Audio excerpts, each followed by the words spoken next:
Good afternoon, everybody. It's great to be together. Yom Ha'atzmaut, 76 years. Usually when we think of Yom Ha'atzmaut, we think of it as a day of great celebration. And of course, there is much to celebrate today. Even with all of its warts, we know that Israel has been a great success, an ingathering of the exiles of the Jewish people, a vibrant culture. Despite the fact that there is ongoing discrimination and the occupation, we also do celebrate today. But as we all know, we gather in the shadow of the atrocities committed by Hamas on October 7th, that hostages are still being held in Gaza, the death, devastation, and displacement in Israel and Gaza that is ongoing. And we also know here in the United States, the tensions in our own community over what the proper path forward should be and between our communities and the rise in anti-Semitism. It is so good, however, to be together with people who haven't given hope that the future can be better than the present, that we can be a free people in our land. Hatikva, the hope, our national anthem, Leotam Chofshi B'Artseinu. But what does it mean to be a free people in our land? That's what we're going to be talking about today. That the liberation of Jews and Palestinians is bound up with each other, that we need to care for everyone who lives in the land, that it's not a zero-sum game, that there are people who deserve peace, security, and dignity, whether Palestinian or Jew, or the other nationalities that dwell in the land. And everyone on this call has contributed to the resolution so that we could live together in peace. We can have our liberations bound up with each other, whether you've been lobbying Congress or teaching and supporting your communities. We have hope, and hope is not merely a wish, but a striving together for a better future. Jews here in the United States, Israelis and Palestinians who we're going to hear from today. We get to be together at this moment to celebrate and also to strengthen our hope, a hope that is authentic because we are willing to look the reality straight in the eye. And when we do so and we join our hands and our hearts together, Od lo avda tikvatenu, then our hope will not be lost.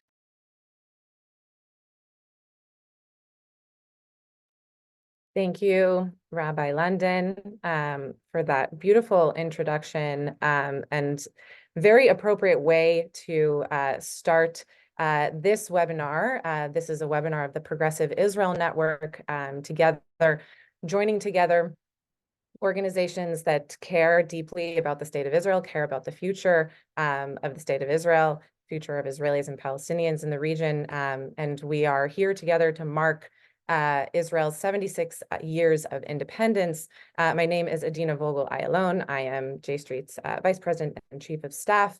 Today definitely does not feel like a day of celebration, of course, as we are in the midst of a war, as hostages are still being held in Gaza, and the future and identity and fabric of the state of Israel feels like it's very much hanging in the balance. But I am pleased to be joined by some wonderful guests who will help us address this difficult moment and to reflect on where we are today and how we can all continue to work towards a future that reflects our values, both here in the United States and in Israel. We will be starting the conversation with Shir Nosatzki and Ami Dror, and then moving on to second part of a conversation with Congressman Jerry Nadler. So the first part of the conversation, which I'm pleased to moderate, I will take a moment to introduce our wonderful guests. Ami Dror is an Israeli businessman, educator, activist, and leader of the pro-democracy protest movement in Israel. He's the co-founder and CEO of Leap Learner, the world's leading provider of K-12 computer science education software. And he is also a founder and chairman of a social impact enterprise and works closely with international nonprofit organizations and is very passionate about leveraging technology, education, and education to empower underprivileged populations around the globe. Ami, thank you so much for being with us here today. And Shir Nosatzki is the co-founder and director of Have You Seen the Horizon Lately, an Israeli initiative seeking to promote Jewish and Arab political partnership. In the past 2 years, more than 15,000 young Israelis have taken part in Have You Seen the Horizon Lately's TED-like events and its creative social media campaigns have reached millions. She is also one of the leaders of the 2011 Israel social protest movement, as well as a leader over the past year and a half of the pro-democracy protest movement in Israel. So thank you so much for being here, Shir and Ami. I want to start to ask both of you just to reflect on this moment in the midst of an ongoing war, hostages, of course, remaining in Gaza. How are you both doing personally? And what has today, I know it's already 9 o'clock in Israel, so you've had Yom HaAtzmaut experiences over the past 24 hours. So what has this Yom HaAtzmaut been like for you? And I will start with Shir and then Ami, please. Well, it's very good to be here. I just came back from United States, and I've also seen you, Adina, and many people here in the J Street event in Washington. And it was one of the more optimistic and positive moments I had in the last since October 7th. So I'm very happy to be with you all here tonight. So thank you for that invitation. It's been hard. It's hard to say hard in these days when everything is very challenging. And I think it's really resonated everything that has been happening since October 7th. I just spoke to a friend last night about the Memorial Day, that we have Memorial Days because we need to remember things when we usually forget because of the routine and everything, and kids and work and everything that's happening. So you need to have this artificial day where you stop and memorize. And we don't need that now. Every day is a Memorial Day now in Israel, when every day people are still losing their loved ones in Gaza, when the hostages' families are still waiting for their loved ones. And it's very, very sad days here, but it's also, I would say, for me, every day is a day here fuller and fuller with anger. When you look at the Israeli government and you see how they're even using those sacred days of Yom HaAtzmaut and Yom HaZikaron in these days after they were responsible at the day of October 7th. And to see them using even those horrible, horrible days in order to promote more and more their power and agenda. Thanks, Shir. Yeah, I was reflecting upon that yesterday as I was watching from the office the alternative Independence Day ceremony held by the hostage families. Ami, please, I would love to hear about how you are doing personally, and also how this Yom HaAtzmaut has been for you. So, for the last more than a year, probably a year and a half now, I've been on the streets. I've been fighting this horrible racist government in any form of way, and actually trying to warn that a war like this can happen. Although I didn't imagine it in my worst nightmares, and it did. And the situation today for me personally, as somebody that's, I'm spending every day with the families of the hostages, and it's like a daily activity. Today was almost like a day off. I was hiding. I was trying to avoid parties and the day before cemeteries, just because I might trigger emotions with some people. So it was really a day for me to spend it with my family. But in a broader aspect, I feel on one hand a great sadness, but I also see a massive amount of hope. Like Shir spoke about our government, as far as I see it, this government is it's really their last days. They might be here for a couple of months more, but they really don't have any legitimacy.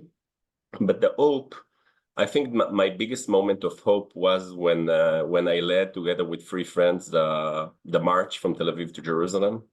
To walk and starting to walk alone and to get to Jerusalem with 150,000 people behind you, it shows you that a lot of people in Israel were passive, that were not involved, that maybe they were involved in the army and stuff like this, suddenly became active. And I see them every day and I spend my time with them. They are young and old, they are from everywhere in the country. It does provide me a lot of hope. And the way I see it right now, it's a very critical time for us. I honestly, the war with Hamas and Hezbollah, we'll sort it out. We know how to sort things like this out. But the internal war with messianic, radical extremists, it's something that can destroy Israel. And this is, for me, the real independence war right now. We are in the middle of our second independence war. I could not agree more, and I really do appreciate you sort of shifting the conversation to a point of hope and reflecting on what gives you hope in this moment.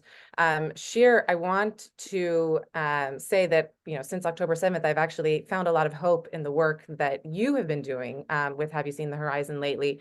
I very much turned to the videos that you were putting out and the joint relief hub that you were running. I would love for you to share about that. And I think it was so important because just, days after the Hamas massacre on October 7th, you had the ultra-nationalist, right, racist national security minister, Ben Gvir, urging police to brace themselves for what could have been a repeat of the violent Jewish-Arab intercommunal clashes that we experienced in May 2021. And you knew that the situation could go either way, right? Either we would be on the verge of that type of a civil war, or Jews and Arabs could wake up to the fact that we do share a common destiny. Of course, Hamas on that day did not discriminate between Jews and Arabs. Can you tell us a little bit more about how you responded, why you responded that way, and what impact your activities did have, or what the impact you saw it had on the Israeli society in public? Yes, so after October 7, it was very fast clear to us that there was a huge risk, that many people saw that as a war between Jews and Arabs. And of course, as you mentioned, we had senior ministers that were actually trying to inflame the relationship between Jews and Arabs. And the levels of fear were as the highest as I ever experienced it, and for understandable reasons. And there was a huge jeopardy that the relationship will escalate and that we will have another front inside of Israel. The fact that we're speaking now, more than 6 months after, and that there was any escalation between Jews and Arabs, there were any violence between Jews and Arabs inside of Israel, is not taken for granted. And it's because of many people have worked really hard to prevent it. And we had the privilege at Have You Seen the Horizon lately to be one of the forces working on that field immediately, in really trying to show that Jews and Arabs are in it together. I mean, literally together. Hamas, as you mentioned, attacked Jews and Arabs on October 7th. But we were also together, not only in the victims' families, but also in our wish to come out of it together and to help one another. And we shown it both by producing videos and exposing the stories of many people from the Arab society that have saved Jewish lives on October 7th, including risking their own. Some have lost their life trying to save Jewish lives. But also by founding the only Jewish Arab emergency relief center in Rahat, that have showed Jews and Arabs working together. We had more than 2,000 volunteers, half Jews and half Arabs, helping thousands of Jewish and Arab families in the south that were attacked.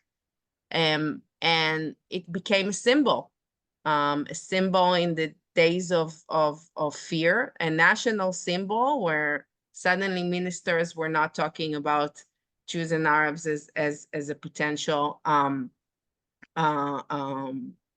inside war, but we're talking to the people like Gantz or ministers from Shas and President of Israel. We're coming to the relief centers to see and spread the message of solidarity. And in that sense, I really I think it reflects also to what Ami have said, that in those dark times things can go really bad, or if you find the right path, you can actually come out stronger from it together. And I think Jews and Arabs came out stronger.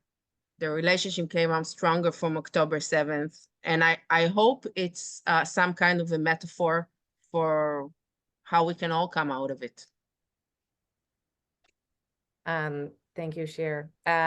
Going back to you, Ami, I wanted to note, even before you noted about hope, that really your leadership and leadership of people that have been standing by your side and leading the pro-democracy movement is giving all of us hope, both, you know, people here in the diaspora that care so deeply about the state of Israel, and also, you know, friends and family who I know you have a full-time job, and you have put in addition to your full-time job, made an additional full-time job as an activist and helping to grow this movement. And it's really incredible.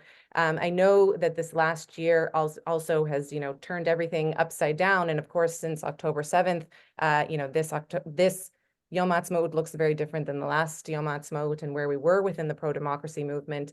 But I would love for you to speak about what your activism looks like today, post-October 7th. And to also, you touched on what gives you hope. I would love for you also to touch on what gives you pride as an Israeli in this moment, and just any additional examples that stand out to you. So you mentioned that I have a full-time job. So I'm actually a CEO of two companies. I have one company that teaches kids how to write books, and one company that teaches kids how to code. When I go to the East, to China, I'm a celebrity. I'm very famous. Kids take pictures with me, you know, because they're coders. When I go to India, thousands of kids come to meet me, so I'll sign their books. And when I come to Israel and I walk in the streets, people take selfies with me because I'm marching. So it's almost like a very bizarre life when you have like a different personality and everywhere. But I think the hope is the process that I had to go through. And thousands, tens of thousands of Israelis like me had to go through. It's a process that you're saying, yeah, you know, I have my full-time job. I can move from, you know, from TED to I teach in Harvard, I teach at the Aspen Institute. I can literally spend my life going from a fancy conference to a cocktail. And but then this moment hit, and then, you know, what's the point of all that if you're going to lose your country? And I think we saw it in so many places. So for me, the thing that gave me so much hope is that I finally saw that I'm not the only crazy one. There were a lot of crazy people like me that did something that doesn't make any sense, which is kind of to stop their life, to pay a huge personal price. You know, I was kind of anonymous in Israel. And now I have on my WhatsApp groups like 50,000 people, and, you know, on Twitter and all that. And it's not easy for my kids. You know, they're 17, 18, and 12. It's not fun to see your dad, like, you know, shooting videos on the middle of the highway in the middle of the night. So this is the change, the personal change for me. And for me, this is an example of hope. Because if a lot of people from the tech community and people that normally are not involved in the third sector, they decide and they become very, very active, it brings a lot of very capable people to the process. And we saw it throughout the year. And of course, like Shir said, immediately after the war started, we all converted our networks pretty much, you know, to support our soldiers, you know, evacuate people from the front lines and all that. And we've been into a very challenging point. How do you support your country while you are fighting against the government? And it's very complicated. Most people will not even understand it. It's like, how can you protest? How can you do anything against your country, against your government in the middle of the war? But when you understand that the motivation of the government is does not correlate with the motivation or the role of the country, then it makes it easier. So for me, the hope is actually the families of the hostages that I'm spending a lot of time with. I've seen the process with them. I've seen the process before the first humanitarian deal. The process was to convince the guy. It sounds crazy, but we had to convince the government that releasing the hostages is actually a goal of this war. And now everybody takes it for granted, but it wasn't like this until the first humanitarian deal. In fact, Hamas wanted a deal more than the Israeli government. And one day they even came to me and say, like, we want to march to Jerusalem. How do we do it? And, kind of gave them tips, but they did it by themselves. And seeing their energy, there's a couple of mothers, a couple of brothers and sisters that I'm spending all the time with, and I see the way they fight. They fight for their kids, but they also fight for their country. They understand that we really don't have a moral future in this country without returning the hostages.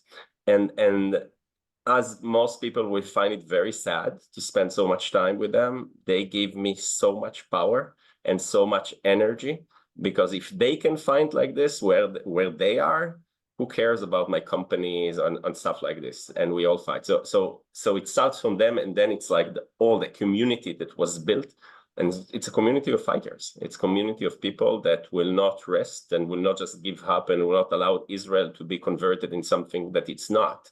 And just fight it, and that gives you a lot of hope. Thank you, Ami. I just returned from Israel from a personal visit with my family, and I visited the kibbutz that I was living on for 12 years. And I know a lot of people that look up to your activism from there and that have joined you over the past year and a half. But it was really not easy speaking with my family and friends about exactly the fears of the future of the state of Israel and the path that we are headed down, the fear like that you have laid out, right? This choice between an anti-democratic, ultra-nationalist future that is being led by this government and a future that represents the liberal democratic values that they hold so dear and the values that are the founding values of the state of Israel. And I know that all of us in the United States who care so deeply about the state of Israel are in that same moment, feeling that Israel is at a crossroads. And I guess people have been saying that for quite some time. Israel's at a crossroads but it does feel over the past year and a half that we really are at a very pivotal moment. I draw hope in the fact that you think that this government only has a few more months and it has no legitimacy, but there is a real fear from the liberal democratic camp, even though that they have been revitalized, that they are losing this demographic battle to this anti-democratic, ultra-nationalist wave. What do you say to diaspora Jews, to all of us who care so deeply about the state of Israel, that feel that Israel is drifting further away from that vision that is laid out in the Declaration of Independence? What is your message to us, and what can we do to support you? And so I'll turn to you, Shir, and then back to you, Ami. Well, you mentioned your family in the kibbutz, Adina, and actually my grandfather called me today, and he's 98 years old. He's 98, but he still drives and he teaches chess and he works. And he lives actually in the kibbutz near in the Gaza envelope, near the Gaza border. And he calls me today and I ask him, of course, how is your health, Grandpa? And he said, forget, that's not interesting. What's happening with the protests? And and when are we losing this government? And I told him, we're working on it, Grandpa. He told me, well, you're not working hard enough. You should work harder. And I thought about that. I spoke to him and I thought about that if we would have asked the question you just asked me in the original Yom Ha'atzmaut, if you would have asked me that on May 1548, things looked dark. We would be speaking now, and while 5 different Arab armies have penetrated Israel, and the world also was not with us, and we were after 6 months of wars with the Palestinians inside of Israel, and it didn't look good. And also, if you looked at the relationship between left and right, the inner relationship between inside of Jews inside of Israel, we were in a not better place than we had now. The left and the right even have an independent different armies that fought one another. And we came out of it. And we didn't came out of it. I'm mentioning it. It looked much more pessimistic and much darker than now. But we came out of it not because we knew my grandfather that fought here in 48 as a young man and lost his friends. He didn't say, okay, it will be fine. He fought for it. Ami just mentioned that this government has few months more to go. And I know that we are fighting for it, but my biggest concern is that many Israelis think that they don't have legitimacy in any kind of poll. But I think that what you see is that many Israelis says there is no way that Bibi will continue being prime minister after October 7th. And I think that we both Israelis and Jews all over the world, we have to know that we can fight that and we can win this.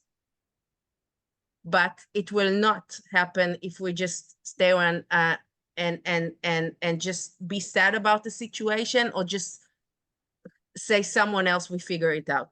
We need to figure it out. Like in 48, we need to do that. Israelis in the front line, but with the backup of Jews all over the world, the backup of the diaspora, like we had in 48. Thank you, Ami. Please. Yeah, so, I'll take you back to 48 as well with a quote from Ben-Gurion that says that in Israel, if you don't believe in miracles, you're not realistic and or irrational, maybe it's probably the right translation. Before I'll answer Israel, I actually want to answer the same answer about the United States and the rest of the world. What we've seen in Israel right now in the last year and so is the same process happening in the United States of America, in many countries in Europe. It's the rise of nationalism, fascism, racism, and it's literally the same process. What you've seen in Hungary, in Poland, it's what you see right now in the United States. Maybe the US is like a year behind Israel. And the reasons for that are very complicated. They go way beyond the reasoning that you see in Israel. And so we have to know it. We have to know that there is right now a global challenge for all the liberal democracies around the world. They are all facing the same problem against populism and racism and all that. Then when I see it like this, maybe Israel is actually representing the cure. When I talk to my friends in the US, I would say, can you imagine that Google will stop providing search services in Florida because of whatever reason? Things like this happen in Israel. We've seen CEOs of tech companies allowing their people to go, take a day off and go and protest. We saw people moving their money away from the country for different reasons. We saw people that are not active becoming active. And this is, I think this is the key. There is something about, this is a progressive movement. There is something about being progressive, being liberal, that is very selfish. And something that if you look at the for example, on the kind of the Ben-Gvir and all those things, the selfishness is not the same thing. So we all need to learn how to become members of a community, less selfish and more active, and putting the communal interest ahead of our interest. And that's what we've been trying to do in Israel for the last year.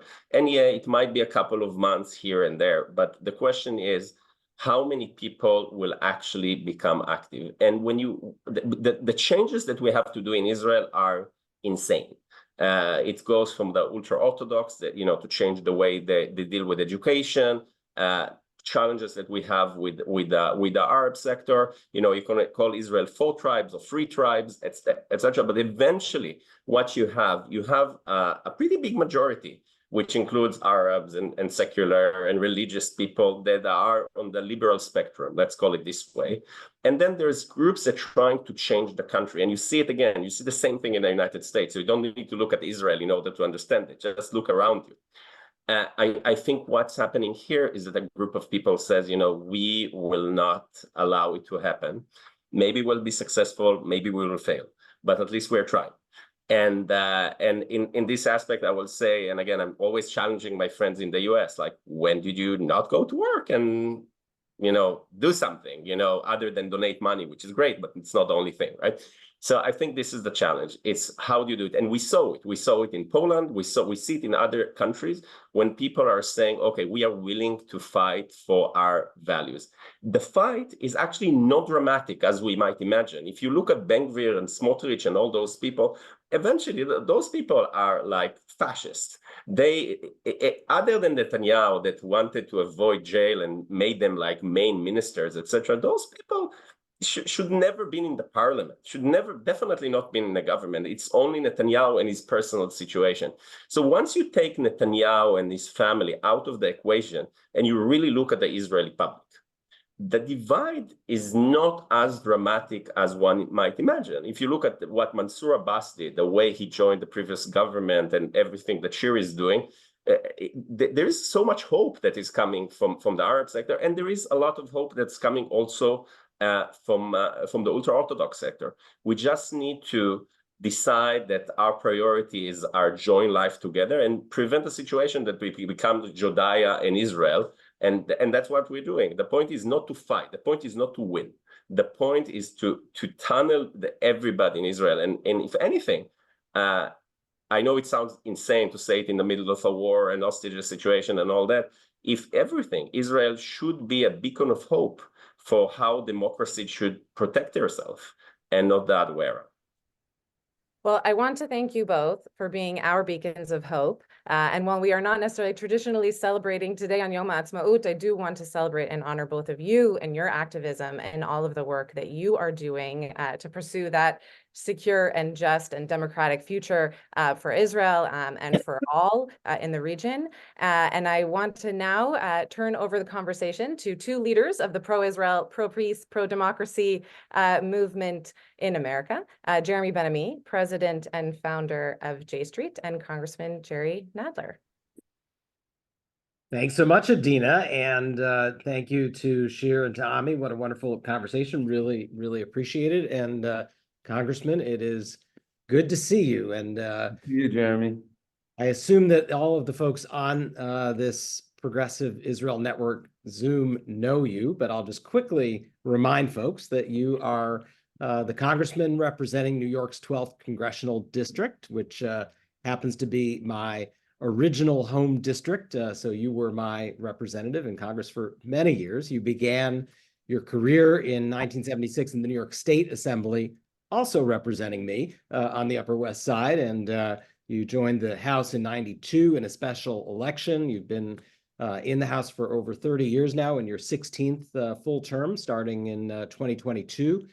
As the ranking member of the House Judiciary Committee, that of course means you were chair of the Judiciary Committee, and we're hoping that you will return to be the chair starting in January after the successful fall election. So it's wonderful to have you back here. And Congressman, I wanted to give you a sort of open mic here, because you and I have had a chance to chat over the years about your relationship with Israel, with Zionism, and what the term means. And so I'm curious if you have some thoughts for us today as we mark 76 years of Israel's independence about your relationship with Zionism in this moment in history, what it means to you, to what you understand. My wife points out that Zionism and anti-Zionism are really anachronistic terms. Zionism is the belief that there should be a Jewish state in where it is. Having established that state, you can't be Zionist or anti-Zionist, really. You can be pro or anti-Israeli.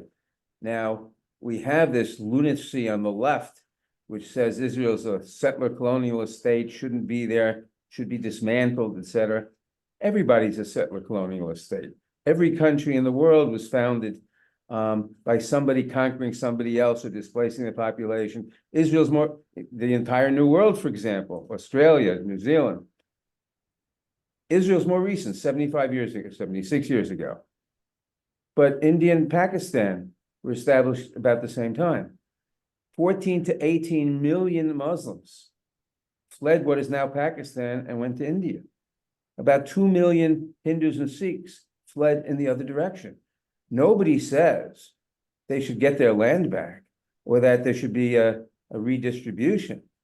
History is what, and for that matter, what nobody talks about is in the aftermath of World War II in 1945, 12 million ethnic Germans who had lived in Eastern Europe for 700-800 years were expelled because Germans weren't too popular. Whether they had anything to do with the Nazi state or anything else, 12 million ethnic Germans who'd been there for 700-800 years were expelled from all of Eastern Europe to Germany, and they were absorbed. Nobody talks about compensation for them. It's history. So Israel is in the same situation, and except that this hope, this myth that people should return, and they've been kept in camps in Jordan, in the West Bank to some extent, and of course Israel's policy in the West Bank has been horrible, but that's a separate question, to keep this alive instead of being absorbed where they are, in Jordan or wherever.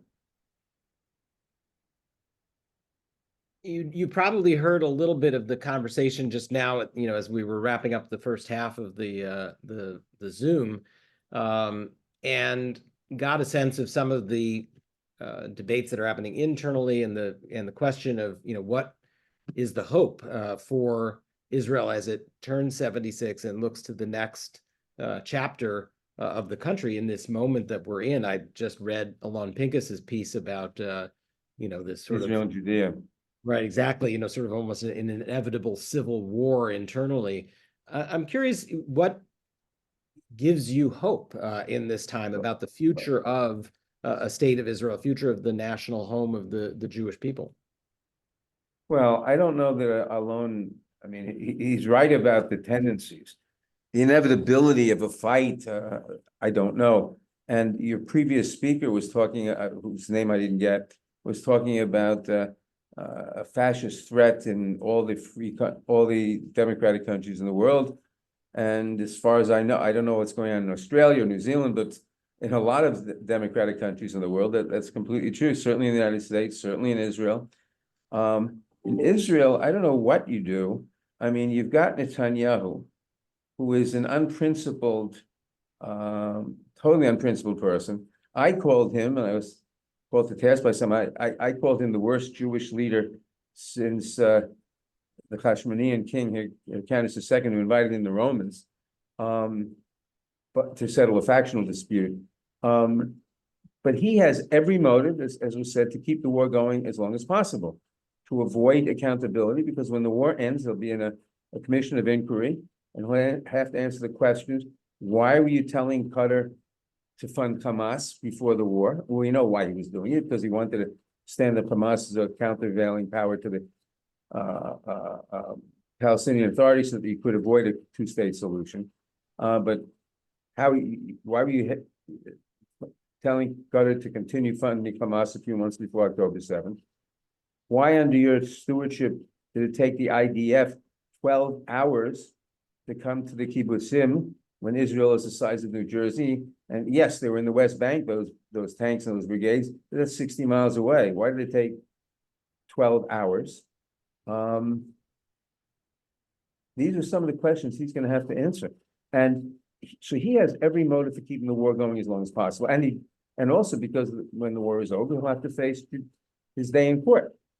So I'm not sure how you, and his government is beholden to Ben-Gvir and Smotrich, who are a pair of fascists and have fascist parties.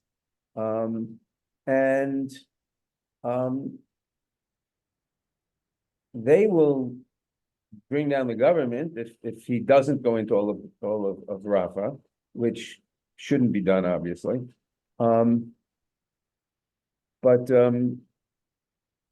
hopefully, maybe somebody else will bring down the government. So you'll have maybe some of the ultra-Orthodox will bring down the government so you can have elections. I see an impossible situation in Gaza right now. I mean, there's talk about we destroyed it, 8 battalions in the north and the middle. Now we've got to destroy the 4 battalions in the south and Rafah. And that'll, that defeats, and we have to have total victory. That defeats and eliminates Hamas. Nonsense. You're already seeing Hamas fight in areas that were previously cleared up north. Why? Because it's an ideology. It's a belief. You have to get people away from it. And as we've discovered in other counterinsurgency situations like Iraq, Afghanistan, where the United States won every battle and lost the war, and huge casualties, it can't be done that way.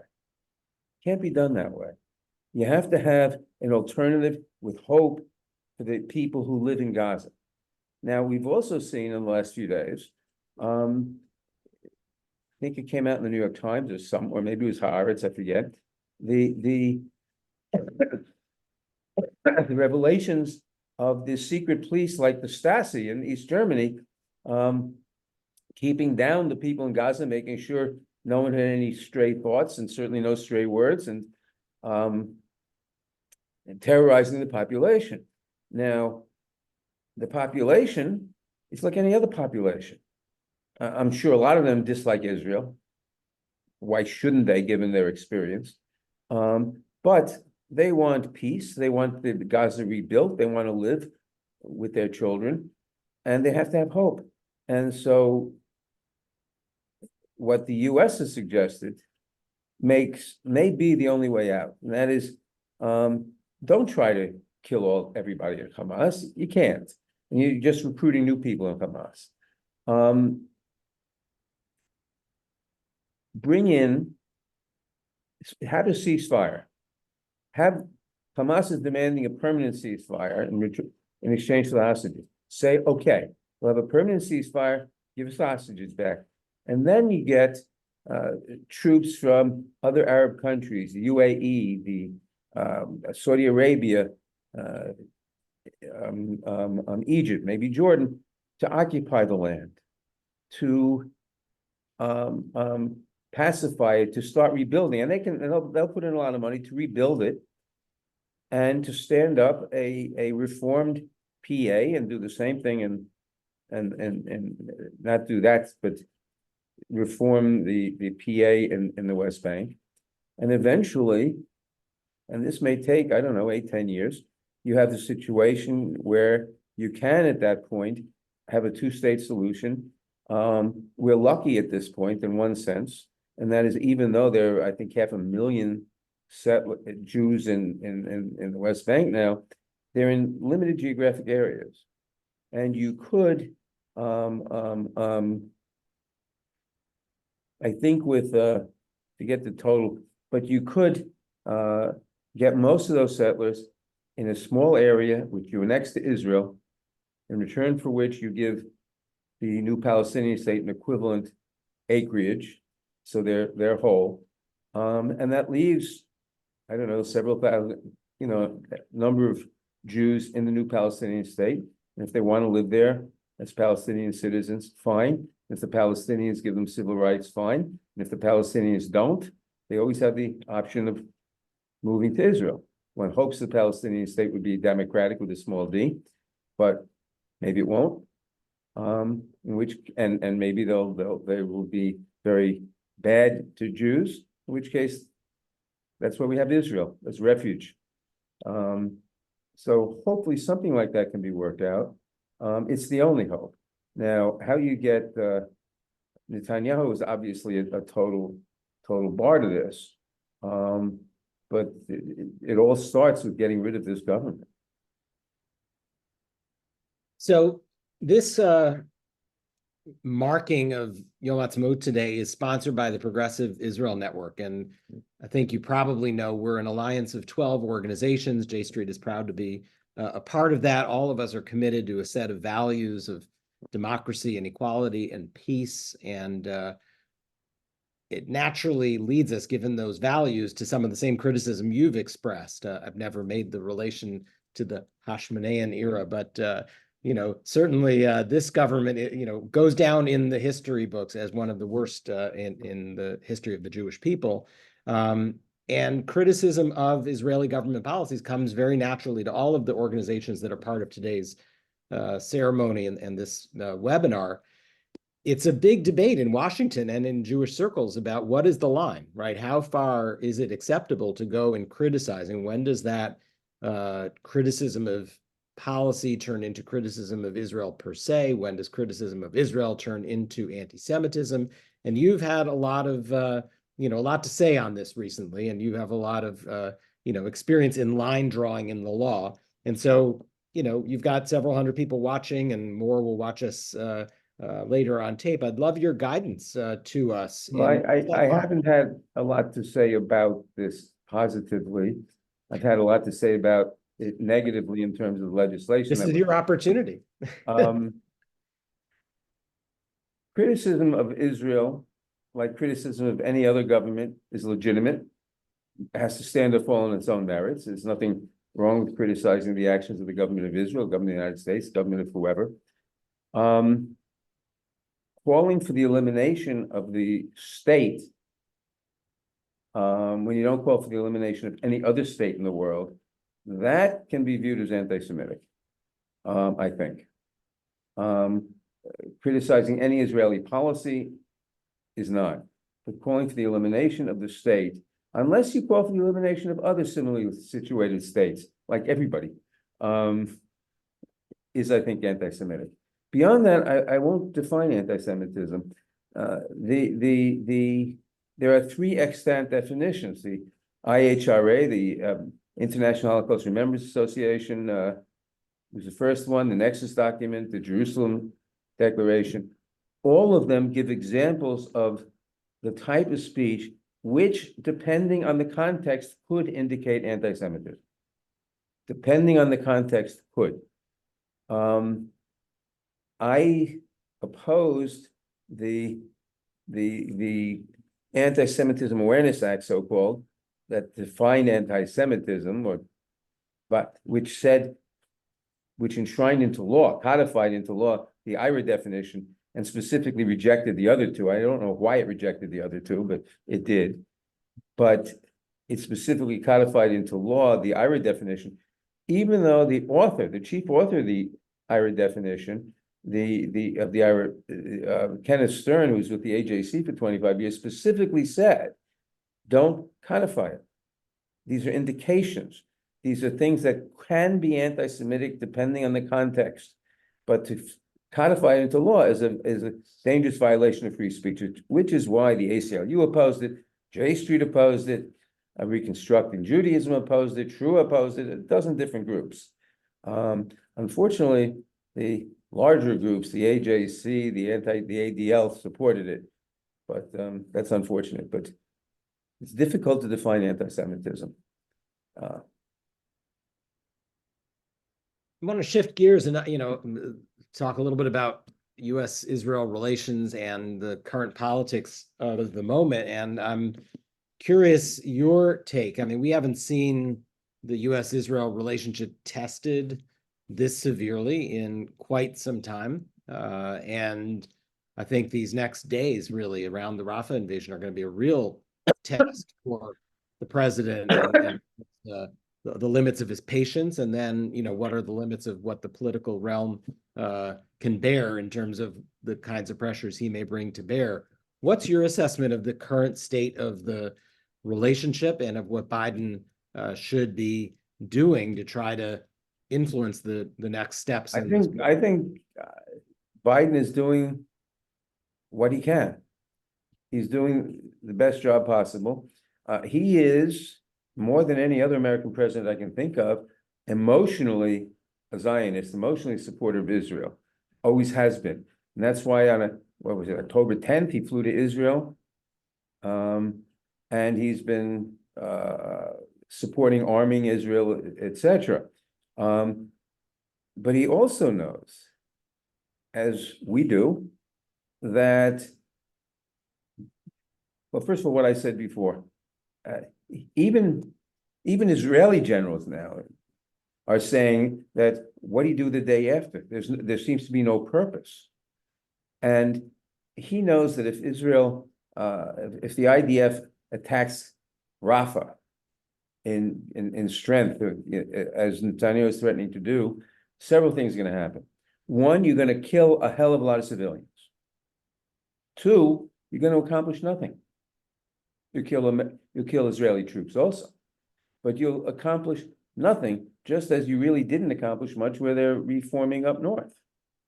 And you will alienate much of the world, including Egypt and other Arab countries. It was the progress of the last couple of decades that after decades of total hostility of all the Arab states to Israel, that's changed.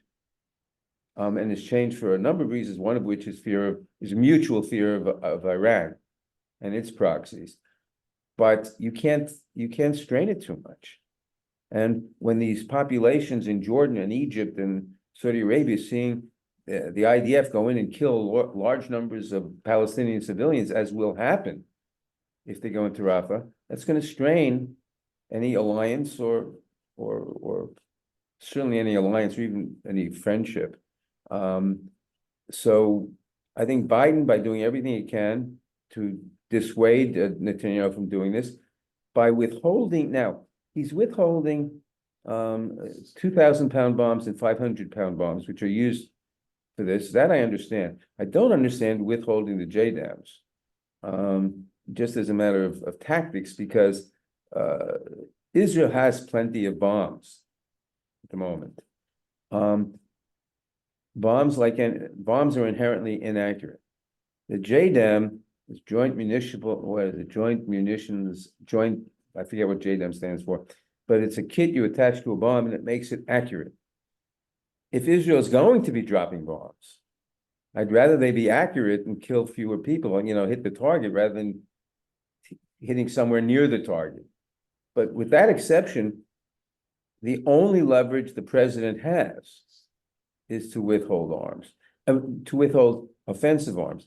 He's certainly not withholding defensive arms. I think he's right to do it because you're dealing with an absolutely intransigent government, which will hugely damage American interests and hugely damage Israeli interests if it continues to do what they say they're going to do. So we probably have time for one final set of thoughts from you, and I really want to give you an open space here to share with this movement, who I think shares a lot of your values and a lot of your politics. What is your advice as we head into a very contentious 2024 election about how our activists can do the most to advance a better future for Israel, but also, worry at the same time about our own country? What's your call to arms for our movement? Do everything you can to elect a Democratic House and Senate and re-elect Biden. I am actually pretty confident that we will elect the Democratic House and at this point the Democratic Senate. I'm not at all confident that Trump won't be re-elected president. I think, in fact, at this point, it looks like he will. The supreme goal has got to be to prevent that. There are ways of preventing it. The campaign has to change somewhat, I think. But if Trump is elected again, it's been observed by many people, he's not going to have the guardrails he had the first time. He's not going to have the Mattises and others and the Millies there. He's going to come in with a well-developed plan by Project 2025 to destroy democracy, in effect. He's going to come in with retribution. He's going to order the Justice Department to do what he claims it is now doing, which it isn't. And he's going to order the Justice Department to prosecute political opponents. And if a U.S. attorney says, no, I can't do that, he'll fire the U.S. attorney. He's going to appoint more judges like Aileen Cannon, who are A, incompetent, and B, or probably even worse, they'll appoint ideologically right-wing fascist judges. And it may be, and he will appoint, it's been said that if Trump is reelected, it may be the last free election we have. I don't know if that's exaggerating a little. I hope it is, but I don't know that. So the only advice is we got to reelect Biden, even if you disagree with some of his policies. This is existential. This is the most important election in the United States since 1860. And when we had a civil war looming. So we have to reelect Biden, and I think we have to also elect the Democratic House and Senate. I think we can do that. I'm very worried about the presidency, as I said. Well, I share your concern, and I also share your call to everybody involved, everybody who's watching us today and will watch us afterwards. Please, please, please get as involved as possible. And we have to talk to our compatriots in Israel about changing their government. Yeah. So I think, the key is we are a pro-democracy movement, and democracy is the way in which we bring about the changes that we need. And we need change of direction in Israel in order to ensure that there is a democratic home for the Jewish people that lives in peace with its neighbors. That's our vision for Israel over the coming decades and the next 75 years. And it's accepted by its neighbors, respected by the world. It's a completely different path than the current leadership is leading it on. And we are dedicated to that. And we're dedicated to promoting American democracy. And we thank Congressman Jerry Nadler for his role in protecting our democracy and standing up for all that is good and correct. And we continue to be your partner and look forward to working together in the weeks and months ahead. I look forward to it. All right. Thank you, everybody. Thank you, Jeremy, and thank you, Congressman Nadler. This definitely is a very consequential moment for both Israel and the United States. And we are here together marking the 76 years of Israel's independence, and we have a wonderful song that we are about to play, Ein li eretz acheret, I have no other land. And I'm pleased to introduce Donnie Maseng, a friend of J Street, a member of our clergy cabinet. Donnie is an Israeli-born playwright, actor, singer, composer, and chazan, and he is joining us to enrich our program with this beautiful rendition of Ein li eretz acheret, which I think even in this moment of such consequence, this volatile moment, this song still resonates very much with all of us here that are on this call. So thank you, Donnie. Shalom. I chose this song because it is resolute. Because it says, even though I am heartbroken, even though I am devastated, even though I may not be happy with where my country is at this moment, it is my land, my language. Here I am, here I have been, and here I will be. And within that resoluteness, I find all the hope I could wish for on this Yom HaAtzmaut. And so my prayer is for all of us to have a future of peace, of tranquility, of the return of hostages to their homes, of hope. Chag Sameach.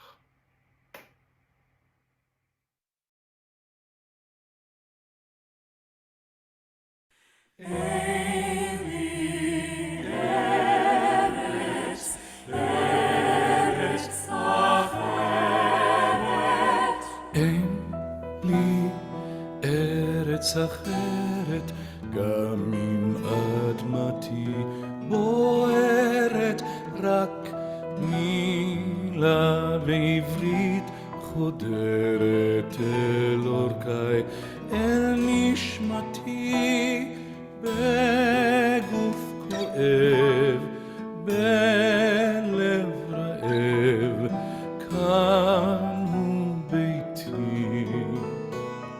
לא אשתוק כי ארצי שינתה את פניה, לא להזכיר לה ואשיר גם באוזניה עד שתפקח את עיניה.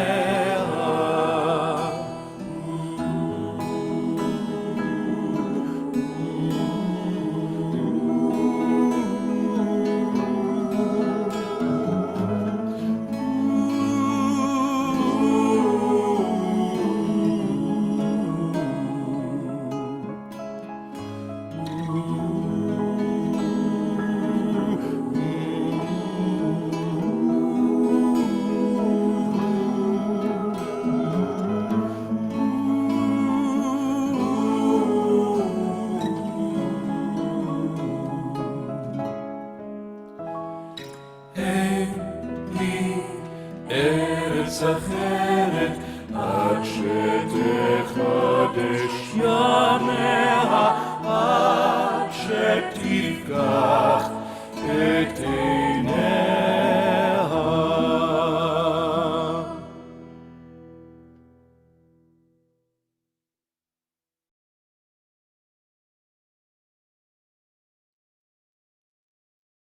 I think that is a beautiful way for us to end this program. And I want to thank again all of our speakers for joining us, being with us here in this moment of introspection as we ask and answer some of these tough questions and have this difficult conversation. We do, as our speakers noted, all need to stay engaged in this fight for a liberal democratic Israel, which of course also includes the fight for the realization of the self-determination of the Palestinian people. And on behalf of all of us at J Street and our partners in the Progressive Israel Network, thank you all for staying engaged with us in this pursuit for security and peace, and hope to see you all soon. Thank you.